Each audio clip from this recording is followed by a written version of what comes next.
आप देख रहे हैं खिलाड़ी नंबर 1। मार्केट के एक्शन पर हमारी नजरें बनी रहेंगी। इस समय हम देख रहे हैं कि आईटी काउंटर्स थोड़े से बैकफुट पर ट्रेड करते हुए दिखाई दे रहे हैं और इत्तेफाक से इस समय हमारे साथ एक आईटी कंपनी ही जुड़ रही है। कॉर्पोरेट स्कैन में आज हम बात करेंगे हैप्पीएस्ट माइंड्स की। कंपनी की लिस्टिंग के आज 4 साल पूरे हो गए हैं और आज एक इम्पॉर्टेंट दिन है जब हम कंपनी से बात करें। एक माइलस्टोन इन्होंने हासिल किया है, लेकिन आज का दिन वैसे भी खास है किसी भी आईटी कंपनी के लिए, क्योंकि आज शाम को अमेरिका में ब्याज दरों पर फैसला आएगा। अनुमान तो यही लग रहा है कि करीब 4 बेसिस पॉइंट की कटौती होती हुई दिखाई देगी। अब ऐसी स्थिति में ये क्या इम्पैक्ट करने वाला है, ऑफ कोर्स अमेरिकी इकोनॉमी पर और फिर कंपनी हैप्पीएस्ट माइंड जैसे कंपनी के क्लाइंट्स पर जो लार्जली यूएस से भी आते हैं। इसी पर बात करेंगे। कंपनी के एमडी और सीएफओ वेंकट रमन नारायणन हैं और एग्जीक्यूटिव वीसी और सीईओ जोसेफ अनंतराजू। आप दोनों का ही स्वागत है। टू बिगिन विद कांग्रेचुलेशंस आप दोनों को और हैप्पीएस्ट माइंड की पूरी टीम को इस 4th एनिवर्सरी को पूरा करने के लिए। I am sure everyone is really excited, लेकिन I am excited to talk to you because आज एक बहुत बड़े इवेंट से पहले आपसे बातचीत हो रही है वेंकट। 4 सालों बाद अमेरिका में ब्याज दरों में कटौती की शुरुआत होती हुई दिखाई देगी। तो इस कॉन्टेक्स्ट को सामने रखकर मुझे एक बताइए, क्या आपकी क्लाइंट से बातचीत हुई है? उनके बीच कुछ मूड हल्का और बेहतर होने लगा है? Yeah, largely they must be aligning the global pay cycles or something of that sort in line with some uniform policies that are bringing about. It may also have an impact, cost impact, which is favorable because if you push out, wage hike by 6 months for an entire company, that has a huge impact. It'll catch up in the future, but nevertheless. इस चर्चा को आपके लिए दोबारा से लाऊंगी। यहाँ पर आगे थोड़ी सी तकनीकी गड़बड़ी हो रही है, उस पर आएंगे। इनफैक्ट अब तक मधु ने तो साफ कह दिया था कि आप इस समय ट्रेड नहीं लेंगी। कपिल, आपका क्या कॉल रहेगा? इस समय कोई ट्रेड है? सेकंड हाफ के लिए वेट करना चाहूंगा। सेकंड हाफ के लिए वेट करेंगे। हरीश? जी, मैं भी थोड़ी देर के लिए वेट करना चाहता हूँ। मार्केट थोड़ा हायर लेवल्स पे मुझे लग रहा है कि थोड़ा डिप में है, तो एंट्री के लिए वेट करूँगा। ओके, थोड़ा सा समय लीजिए और फिर ट्रेड आएगा। अच्छा, इस बीच निफ्टी बैंक 530 के आसपास ट्रेड करता हुआ। एक काम करते हैं, लेंगे एक ब्रेक के बाद इस मार्केट के एक्शन को आपके सामने रखेंगे और चर्चा को भी जारी रखेंगे।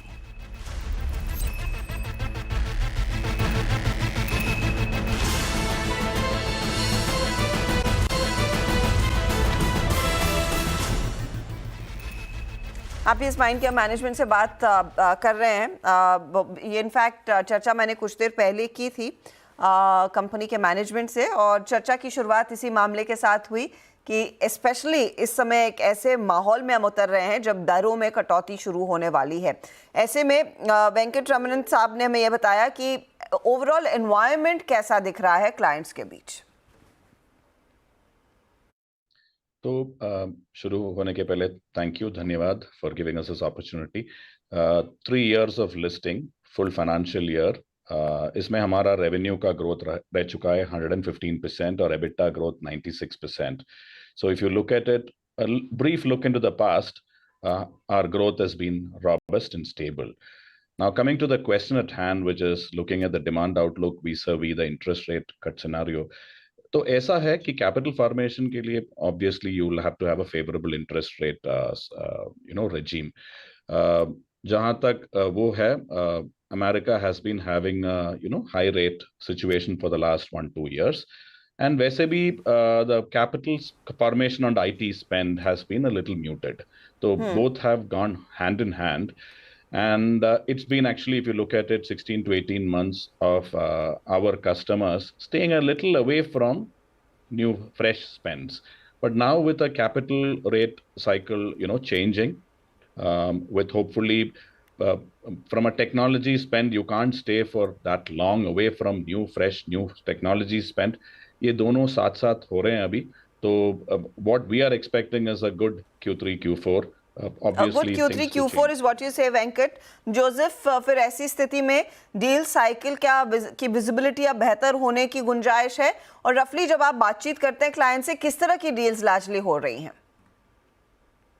अगर आप कस्टमर रिक्वायरमेंट्स और डिमांड देखेंगे तो 2-3 एरियाज में ज्यादा डिमांड हो रहा है। एक तो आपने बताया कि एआई जो है, और अगर जब आप एआई देखते हैं तो उसमें भी 2-3 डिफरेंट वेरिएबल्स आता है। एक तो डेटा चाहिए एआई करने के लिए, अगर आप कुछ एल्गो या मशीन लर्निंग करना है तो उसके लिए डेटा चाहिए। तो काफी डेटा इंजीनियरिंग, जहाँ डिफरेंट सोर्स से डेटा ले आके एक ही प्लेटफॉर्म पे, कस्टमर डेटा प्लेटफॉर्म पे इनपुट करके उस पे एनालिटिक्स करते हैं। सो वो अभी भी चल रहा है, बहुत चल रहा है। जी। दूसरा है एआई जो है, उसके ऊपर डेटा साइंस एनालिटिक्स करना, और कस्टमर्स इंक्रीजिंगली अपना डिसीजंस एआई बेस्ड कर रहे हैं। तीसरा है जेन एआई, जो आप Okay. 2 साल से सुन रहे हैं, और हमने भी एक सेपरेट बिजनेस यूनिट बनाया है, जनरेटिव एआई बिजनेस यूनिट। तो उसमें बहुत ट्रैक्शन मिल रहा है, काफी कॉन्वर्सेशंस हो रहा है, कस्टमर के साथ बातचीत हो रहा है। अब तक एक 60 कॉन्वर्सेशंस हुआ होगा कस्टमर्स के साथ। एक 25 पीओसीज किया है, 2-3 पीओसीज भी इम्प्लीमेंटेशन कर रहे तो हैं। So कॉन्वर्सेशंस हो रही हैं, and I'm sure these conversations will convert into deals as well.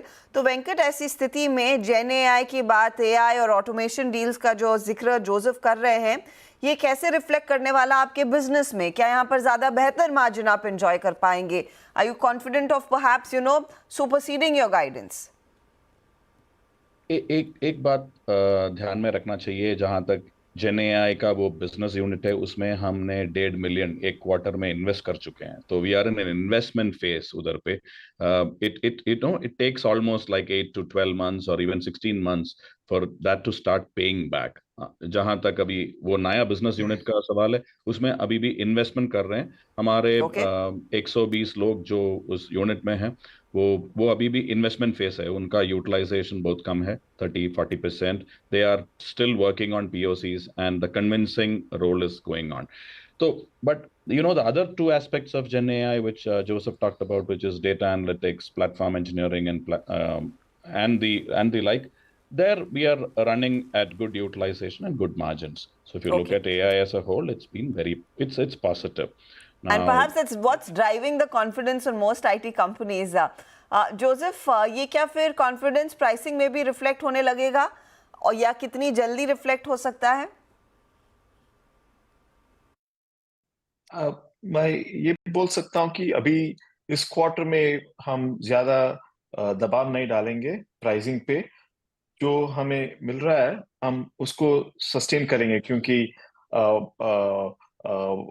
November December time frame में अगले साल का जो बजट्स है, कस्टमर का स्ट्रैटेजी प्लान्स वगैरह है, वो सब काफी क्लियर हो जाएगा।